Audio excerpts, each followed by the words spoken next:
启明信箱，大家来听，大家好，我是秦碧纯，欢迎再次收看启明信箱节目。又到了5月份呢，申报综合所得税的时间喽。那么到底今年呢，申报有哪些新措施，又有哪些报税的减免项目呢？咱今仔日呢非常欢喜邀请到一位中央级的长官到咱节目当中，要甲咱的市民朋友呢做详细说明。今麦就来介绍这位贵宾，让我们来欢迎财政部南区国税局卢贞秀局长，欢迎您。主持人你好，电视机前面的各位观众朋友，大家好。非常开心哦，局长到我们节目当中来给咱的观众朋友报告这个好消息。好，那节目一开始呢，我知道我们这个财政部南区国税局还特别邀请了一位现在非常红的唐凤来拍摄了宣导的短片，来告诉大家到底有哪些新措施。那我们现在先来看这段影片喽。嗨，大家好，今天要来开箱最新的手机报税。这是财政部报税网站，健保卡选行动电话认证，登入系统，输入身份证号、行动电话和健保卡号验证身份之后，就可以申报了。也可以用户口名簿户号加查询码，或是台湾 FIDO 验证身份，省时效率，一直搞定。快来用手机报税。4年之前，有一位民间的设计师，他抱怨说用苹果的 MacBook 电脑报税难用到爆炸。于是我们就想说，开门造车嘛，你行你来，邀请他一起来改善我们网络报税的环境。随着科技进步，我们每一年报税的方式都更加优化。到了今年，完全不用读卡机，也可以用手机来报税，就是希望让每一年的报税都可以更贴心、更方便。另外，今年每个人的基本生活费从17.5万调高到18.2万，是很大的减税力度哦。记得在5月30日之前要完成申报哦。好，好像有点严肃，笑得开心一点点。好哟，想到要报税就好高兴，终于等到报税的这一天。哇，看到唐凤哦，他的这个拍摄的演出，大家会觉得，真的有报税好开心哦，被他讲得好开心，所以你们请到他来代言哦，真的是对了，很棒哦。谢谢。对，所以那个唐凤代言之后，我们大概里面有提到了几点哦。那他讲的呢，让大家很想了解说，到底今年的新措施跟减免项目有哪些？这就要请教局长来深入的说明哦。好，那一开始呢，我们就讲，刚刚讲到的这个，因为现在大家几乎都是人手一机嘛，所以用手机很方便，所以有了这个手机的这个报税，对不对？所以这个新措施，我们先请局长来说明。好的，好，我们今年呢推出了一个新的措施，就是手机报税。那手机报税呢，其实它有3大好处。第一个就是你不用下载 App， 你可以直接进入我们的报税网站。哇！第二个，你不用准备读卡机，好，免插卡。你只要使用等一下我会告诉大家要怎么样进入这个手机报税。第3个好处呢，就是免纸本。对，哇，所以这个好处蛮多的。但是局长就是要用手机报税，我们知道说，是不是有哪些限制？有些人可以用，可能有些人不能用，对不对？是。所以这个部分是不是也跟我们的观众朋友来做个说明呢？好，它有一些限制哦。主要呢就是你必须要在4G 跟5G 的环境底下，是必须要关闭 WiFi。第二个，我们限制是本国人。那第3个就是月租型的门号，也就是你这只手机是你本人自己申请的才可以。那第4个就是在我们国内外国人的话就不能够适用，这是我们的一些限制。那我们有连接的这个使用的这个门号呢，大概就是中华电信啊、台湾大哥大啊，还有台湾之星。好，这边可能没有列出来，那我把它念一下。那我们有持有手机的人，你申报的门号是不是属于这几个？你就可以自己看看可不可以适用手机报税。一个是中华电信、台湾大哥大，还有台湾之星、远传电信跟亚太电信，这些只要你是在这些电信业者申请的门号，都可以来使用手机报税。所以这些电信业者其实就是已经涵盖几乎很多了，差不多非常的多，所以一定要吃这几家的电信业者。没错，哇，对，所以就是说只要是这些符合资格的话，其实都可以用手机来报税。是的。好，那我们知道另外就是我们要进入这个报税系统，其实是需要这个行动电话的认证之类的，对，这个是新的，对不对？那一般的话，我们之前的话要怎么认证呢？在去年以前呢，我们还需要大家有准备读卡机。怎么说呢？因为我们在去年以前，我们的进入报税网站的方式呢，第一个就是用电子凭证嘛，哈，所谓电子凭证，除了我们自然人凭证，还有健保卡，你已经注册过的健保卡之外，其他的电子凭证也可以。是，但是这些东西你都需要准备一个读卡机。对，那我知道，对，有很多观众朋友其实家里不方便，或者是你根本没有读卡机。对呀，好，所以我们在去年特别为了这些没有读卡机的朋友呢，我们帮你准备了，就是你可以用户口名簿的户号加上查询码。那在去年这个查询码呢，你可以拿你的健保卡或者是自然人凭证到我们的4大超商的多媒体事务机器，也就是我们所谓的 kiosk 去列印查询码，就可以来报税。那今年呢，我们除了这2种方式，我们特别增加了一个，就是行动电话认证。哇，对，行动电话认证你就不需要读卡机，也不需要插卡，也不需要列印查询码，你自己是这一支门号的持有者，你就可以应用手机报税，然后选择行动电话认证。那行动电话认证它有什么要注意的事项？行动电话认证呢，你进来，我刚刚有说它有一个好处，就是不用去下载 app。好，你直接到我们的报税网站，你点我要报税，它就进来了。进来之后呢，你就选行动电话认证。好，这是门票。好，那行动电话认证要输入哪些东西呢？第一个就是你要选择你这支门号的电信业者，然后输入你的身份证统一字号，再来输入你的手机号码，最后输入你的健保卡的卡号。我们做双卡的双认证，就好像你去申请这个手机门号也是要双认证一样的。然后验证身份成功，它就会进入我要报税的这个画面了，非常简单。对，然后在验证的过程是不是要有注意的？比如说，像我们要那个开 WiFi 或要关闭之类的。对，我刚刚有特别提过，我们在使用限制上面一定要在4G 跟5G 的环境。所以换句话说，你使用手机报税的时候呢，要记得哦，一定要关闭 WiFi 的环境。对，所以这个部分呢，请我们的观众朋友要特别的注意。好，那我们今年最新的就是这个手机报税，那到底它报税有什么样的步骤呢？是不是局长可以详细的来跟我们的观众朋友做个说明？可能很多观众朋友会想说，好，那这样子手机报税，我手机好方便哦，又不用跑到这个现场去啊，然后这个报税的话，现在大家用手机最方便了，随时都可以拿起来报，所以这个步骤我们就要请局长好好跟大家来说明喽。好，手机报税其实我刚刚也有稍微提过，对，你把你的手机拿起来，关闭 WiFi，然后第二个步骤你要选择你要用什么样的方式来进入。你是要选择行动电话认证，或者是选择第二个户口名簿的户号加查询码。第三个，我知道有少数的民众呢已经去申请这个行动身份识别，也就是我们所谓的TW FIDO。你如果有申请这个 TW FIDO， 也可以使用手机报税进入我们的报税网站，这是第二个步骤。好，第三个步骤呢，当你进入这个我要报税的页面之后，你就一一去阅览一下我们在电脑里面自动帮你带进来的资料。第一个当然大家关注的就是我的所得有多少，对，有没有重复的。好，那所得没问题，接下来你就看一下我们给你呈现的这些扣除额的资料有没有哪里漏掉了。好，那第三个，如果这两个都没有问题，直接就进入你的所得，好，净所得，然后就进入缴税的页面。那这边提醒我们的观众朋友，进入缴税页面，你一定要特别注意这个缴税的数字有没有是你心目中的数字。好，确定之后，我们使用手机报税的缴税管道呢，只有3个，一个你可以用晶片信用卡，信用卡，一个你可以用 ATM。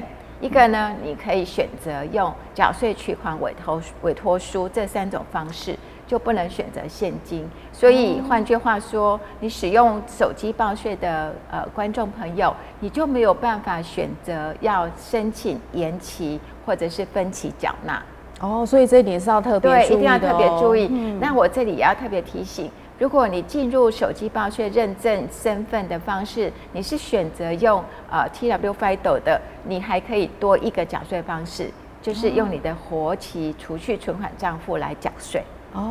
所以就可以这几点的话，大家要特别注意。所以这样子很方便。像我要用这个以前都要准备读卡机，然后健保卡跟自然人凭证。那今年我只要准备手机，我就可以用行动电话认证。手机跟健保卡，哇，还是要健保。如果你记住，当然可以不用。对，哇，这样方便很多对不对？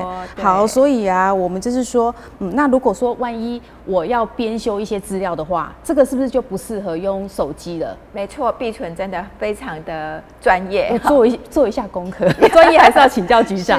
如果你要编修资料的话，对不起，你就不能用手机报税，你就必须用我们的线上版或者是离线版。但是可能观众朋友会问说，那我用线上版跟离线版是不是一定要有读卡机？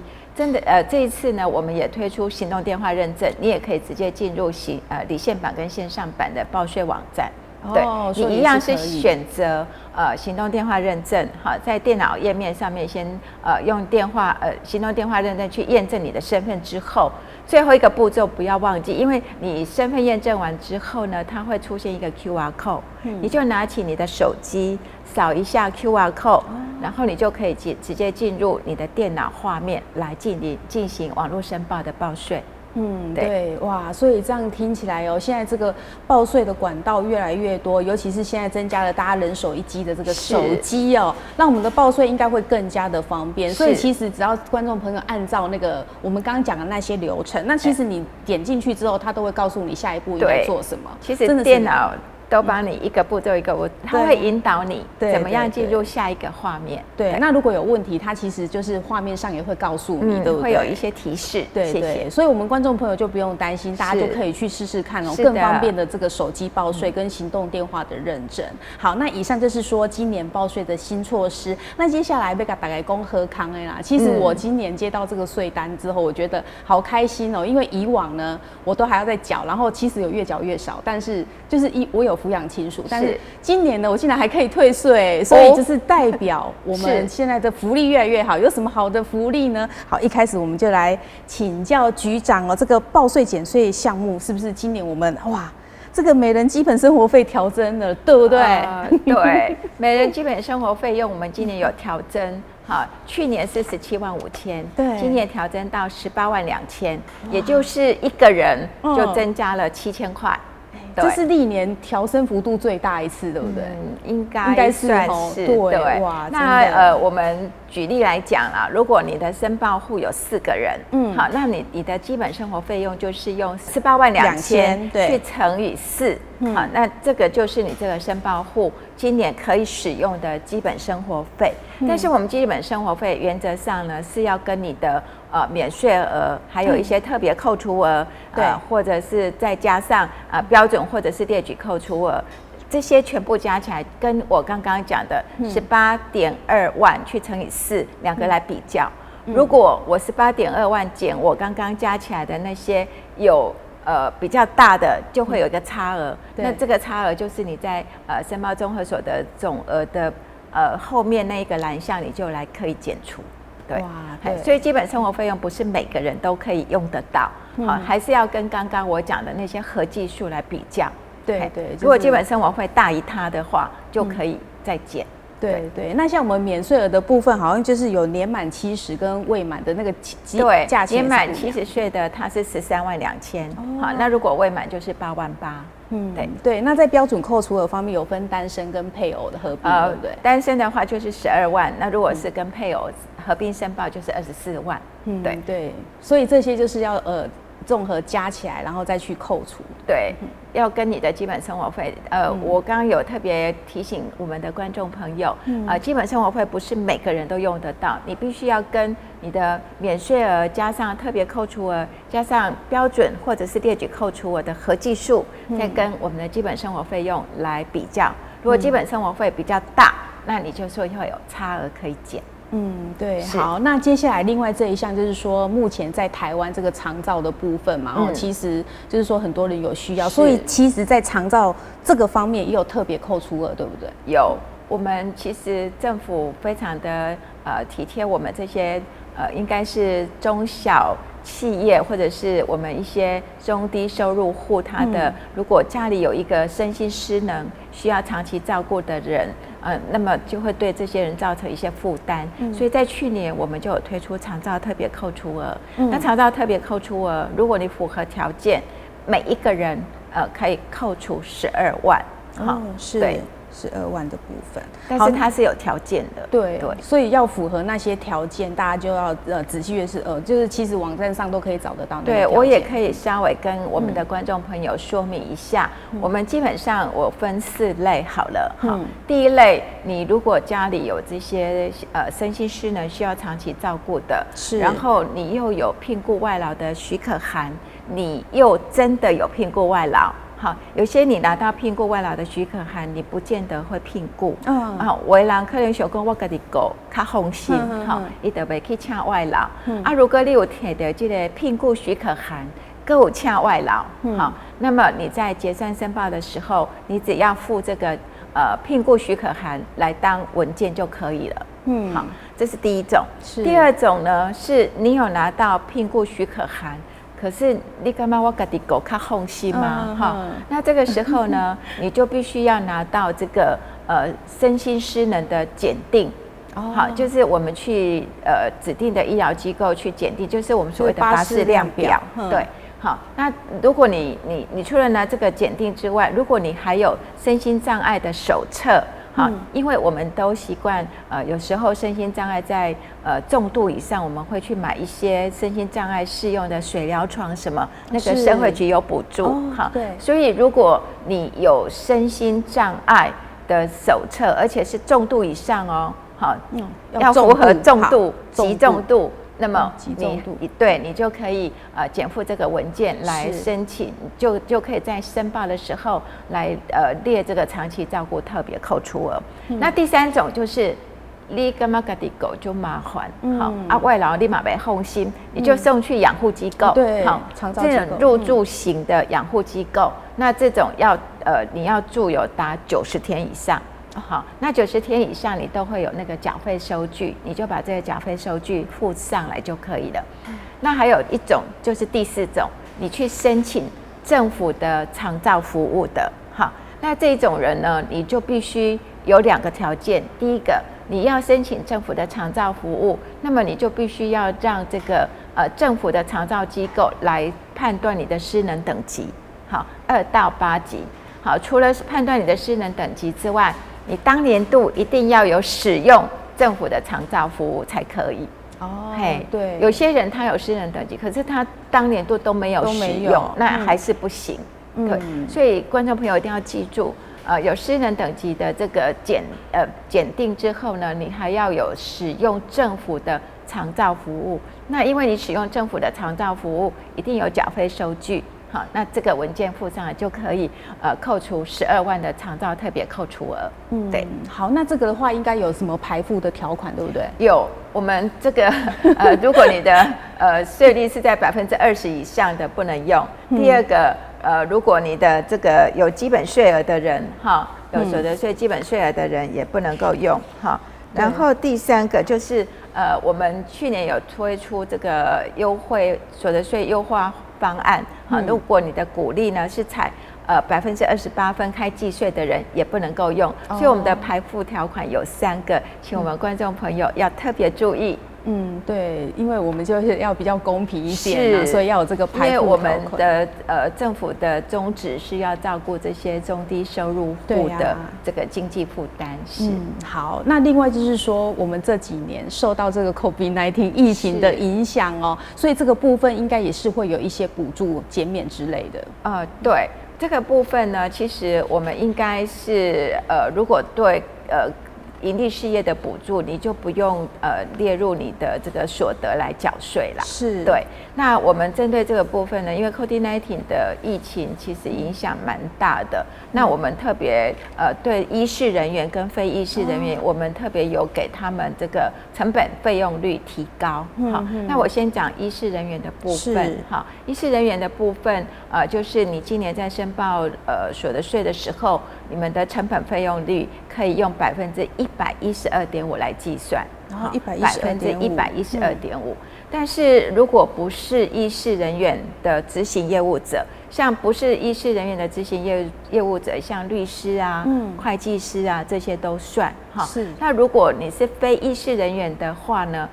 你要使用112.5%的成本费用，我们有一个条件，就是你今年的收入跟去年比较，减少达30%以上，才可以用才真的有受影响嘛？对，才真的有受影响。对，所以这个不要特别注意。那另外就是有些人他可能就是工作会有点问题，所以他的缴的期限是不是可以分期？对，基本上呢，我们这个缴税呢，也是因为考量到疫情的影响，有一些人可能放无薪假，或者是因为盈利事业本身它没有接单，所以就必须在家里休息。那针对这样子你缴税上面我们有给你考量，你就可以来申请延期或者是分期缴纳哈。那分期我们最多是分36期，也就是3年。对，哇，这样很棒，然后让观众朋友、我们的民众真的有困难的他也是可以按期缴，然后又不会负担那么大，对，才不会有压力。对。那除了我们一般的这个民众以外，那刚讲到盈利事业受到影响的，也是对他们有这一些补助的吗？盈利事业当然可能看符合观光条例的话，像旅游业啊，都有一些补助。那这些补助呢，其实你在申报盈利事业所得税的时候，要记得把它加进来。但是呢，它是属于免缴税的部分，所以在免税的部分，你再把它减掉。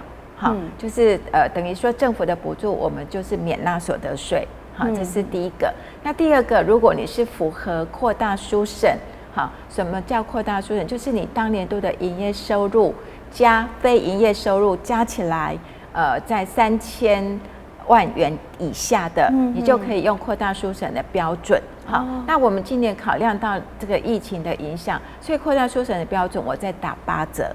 好，我举个例子，如果你平常用的扩大书审存益率是6%，那么今年就变成4.8%。对，那这个条件也是你的收入总额也是要跟去年比较也是缩减达30%以上，也是30%就对了。要是真的有遇到困难因为有些行业它反而就是说受到疫情影响，它其实生意还是做得不错，那个就不行了就不符合。对，好，那我们讲到这里呢，其实最后就是说，为了鼓励我们观众朋友呢，要完成自己这样子应尽的义务所以我们要举办抽奖活动，算是给大家一些鼓励嘛，对不对？那这抽奖活动，我们也请局长跟大家来说明。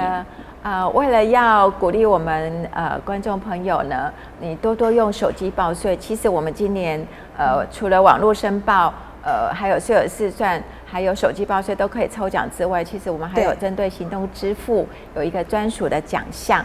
那我们今年举办的活动呢，好康抽奖的活动有应该有3重啦，有3重，对，那么好。第一重，你如果是用网络申报或者是税额试算回复确认的，我们基本上可以参加第一重，但是要注意一个条件哦，是什么条件？我们都知道 COVID-19 我们都希望尽量减少群聚，对，所以我们基本上你要参加我们第一重抽奖的，除了你是用网络申报或者是用税额试算回复确认的。这个观众朋友记得是在国税局以外的场所完成的，因为我们会去抓那个 IP 的位置。抓 IP 位置。对，所以我鼓励我们的观众朋友，你可以在家里，或者是在你上班的地方，或者在高铁任何公共场所，只要不是国税局的地方，是，不是来国税局让我们帮你完成的，基本上都可以参加我们第一重的抽奖。好，那第一重的抽奖，就是我们的头奖是5万块的商品礼券。哇，好，那第一重我们总共有456个名额，所以鼓励观众朋友，对，不要放弃你这个抽奖的好康权利。那如果你又是用手机报税的人，我们针对手机报税的人特别有第2重的抽奖。好，这个只限定有使用手机报税的，所以必存赶快哦。赶快用手机。那第2重的抽奖呢？我们第一头奖是1万块的商品礼券。好，那第2重也是有456个名额。哇，很多。好，那再来第3重是什么？你如果是需要缴税，而且你使用行动支付去完纳税负的人，我们特别有准备了198名商品礼券是500块。对，这是我们今年的好康抽奖的活动，在这里报给我们观众朋友知道。那其实名额蛮多的，大家要把握机会哦，报税又可以抽奖啦哈。好，那我们就是说，现在就是申请的时间，然后你们是不是现在有加班在帮大家服务？对。今年呢，我要特别提醒我们观众朋友，因为去年疫情比较严峻，所以我们申报期间有延长1个月。可是今年没有哦，今年没有了。对，我们观众朋友爱记在5月1号到5月31号之间来完成申报。好，你不要等到6月1号了，对不起，我们。今年收件只有1个月。对。那我们加班的时段呢？因为5月3号已经过了。对。5月3号中午有加班，再来第2个时段加班的时间是5月25号到5月28号的中午。好，是。那么最后一天呢？5月31号，除了中午有加班收件之外，我们在晚上我们也会加班收件到晚上7点。这个请我们观众朋友可以把握这些加班的时段来完成你的申报大事。对，所以其实最好就是往前面啦，前面可以申报，赶快申报，有什么问题后面还可以处理。然后大家挤到后面，可能有时候在上网的时候会有点宕机，手机也会一样。对，所以这个部分不要挤。希望大家尽量用手机啦。对，尽量用手机。但是就是说你平常有空的时间就尽量赶快了，对不对？5月份开始，不要一直拖到，有些人都一直拖到最后面几天才要弄。对，那个时候人会蛮多的。是，对。好，那最后我们局长有没有什么要再提醒我们的观众朋友的？好，最后呢，还是要提醒我们观众朋友，不要忘记，要记得在5月31号以前完成申报。好，那第2个也鼓励大家多多使用手机报税，这样你就不用来到国税局跟大家一起排队。对。那如果你真的要来，其实我们也有设置一个线上取号的系统，你在家里你就可以先利用你的电脑或手机来线上取号。好，那线上取号你就只要输入你的室内电话或手机号码就可以了。那你拿到这个，我们就会出现一个条码，那你来到我们国税局2个小时以内来就可以了。好，那你就可以利用这2个小时去办你想要去菜市场啊，去吃个早午餐啊，也都可以。好，那2个小时之内再来国税局，我们叫到号码，你就马上就可以来完成你的申报大事。但是有些观众朋友可能会担心。我来的时候过河要安怎？不用担心，过了3号我们就会叫到你的号码了。跟那个在医院排那个一样。是。这样真的很方便的，又不会造成人挤人，对不对？对。哇，所以大家记得哦，线上取号，然后尽量就是用我们的手机报税。今年新措施非常的方便。哇，今天很开心，谢谢局长到节目当中帮我们观众朋友说明这么多，让大家报税可以更轻松，还可以抽奖哎，谢谢。好，再次谢谢局长到节目，谢谢，也感谢观众朋友的收看，要记得报税哦。我们是米先生，再会。